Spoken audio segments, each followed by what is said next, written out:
మరోవైపు విశాఖకు చెందిన ఇంకో బోటు కూడా ప్రమాదంలో చిక్కుకోవడం ఇప్పుడు కలకలం రేపుతోంది. సో దీనికి సంబంధించిన బ్రేకింగ్ అప్డేట్స్ చూద్దాం. ఒడిశాలోని పూరీ తీరంలో సముద్రంలో చిక్కుకుంది మరొక బోటు. సాంకేతిక లోపంతో నిలిచిపోయింది విశాఖకు చెందిన పడవ. ఆ బోట్లో 9 మంది మత్స్యకారులు ఉన్నట్టు తెలుస్తోంది. తమ పరిస్థితిపై అధికారులకు సమాచారం ఇచ్చారు మత్స్యకారులు. 9 మంది మత్స్యకారులు క్షేమంగా ఉన్నట్టు తెలుస్తోంది. సో ఇది సంతోషకర వార్త. ఎందుకంటే ఉదయం నుంచి విశాఖకు సంబంధించిన ఫిషింగ్ సంబంధించిన ఒక మత్స్యకారులకు సంబంధించిన బోటుకు వార్త చూసాం.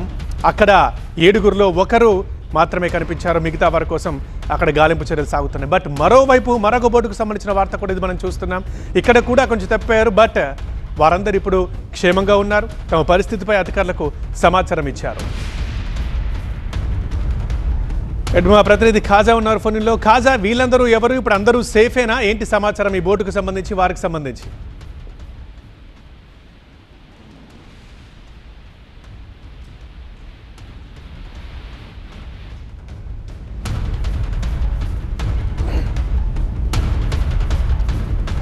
విశాఖకు చెందిన ఇంకొక బోటు ప్రమాదంలో చిక్కుకోవడం కలకలం రేపింది. దానికి సంబంధించే ఈ బ్రేకింగ్.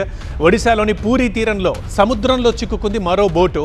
సాంకేతిక లోపంతో నిలిచిపోయింది విశాఖకు చెందిన బోటు. ఈ బోట్లో మొత్తం 9 మంది మత్స్యకారులు ఉన్నారు.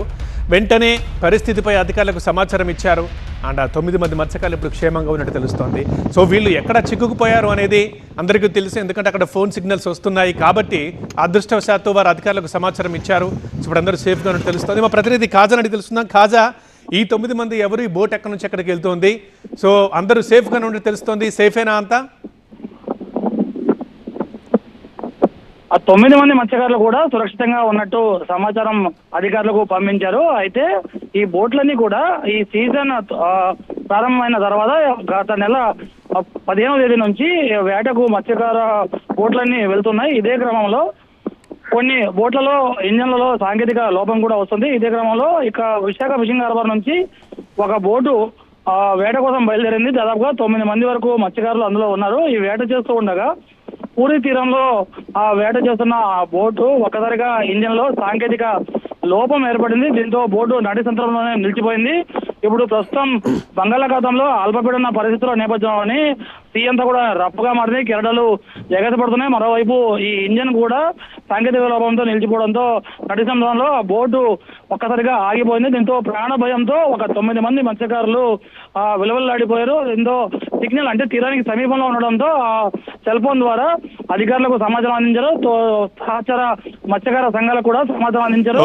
తమ ఉన్న పరిస్థితిని కూడా వీడియో రూపంలో కూడా షేర్ చేశారు. దీంతో వెంటనే అప్రమత్తమైన అధికారులు వారంతా కూడా సేఫ్ గా ఒడ్డుకు చేరుకున్నట్టుగా సమాచారం అందుతుంది. అది లక్కీలీ వీళ్ళు సిగ్నల్స్ అందే దగ్గరే ఇరుక్కుపోవడంతో వెంటనే ఫోన్ చేశారు. అధికారులు వచ్చి వీళ్ళని రక్షించారు. సో ఇప్పుడు ఈ 9 మంది మత్స్యకారులు కూడా సేఫ్ గా ఉన్నారు.